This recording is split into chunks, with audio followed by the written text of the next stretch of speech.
In this week's Parshat Tetzaveh, Moshe Rabbeinu's name is not mentioned.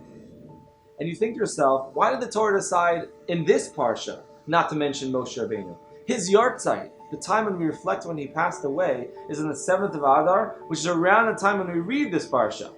He's nowhere to be seen. It's the first Parsha since Moshe Rabbeinu came into the narrative of the Torah that he's not mentioned. Parshat Tetzaveh, you should command. It doesn't say Moshe's name. Why is that? So the Vilna Gaon says the following, very, very interesting point. Moshe Rabbeinu said,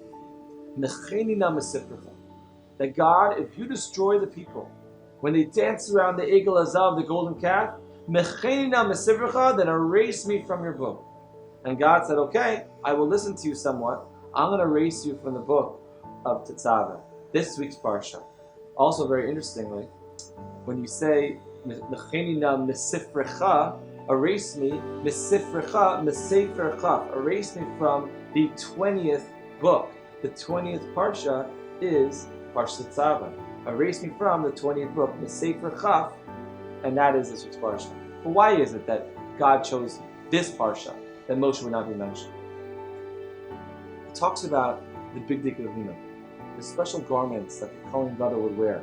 And it talks about the kahuna, the priesthood. And a Jew might think to themselves, the Kohen, they're able to connect to God, they're the leaders. I only have to hold on to the coattails of the Kohen. I don't need to put in my own connection, my own investment, because I could be able to hang on to a leader that will bring me to that place of holiness. It says God, no. You yourself need to find your own koach, your own strength to connect with me. Yes, you rely on leaders to be able to inspire you and guide you in the right direction, but you can't rely on them to do it for you. Someone can't put on tefillin for you. Someone cannot pray in the way for you. You have to do it yourself. Torah is not governing us in a way that the leaders come from the top down. The Torah's vision is that it should be a bottom-up religion. That every single person finds their spark, their connection, their way of connecting to God. And that if you rely on the Kohen, the priest, you rely on that Moshe Rabbeinu, then what happens when it comes to your own unique connection? As the Rambam says, and Maimonides says, every single person has the ability to become great like Moshe Rabbeinu. So God willing, we should be able to find our own strengths, our own abilities to connect to God.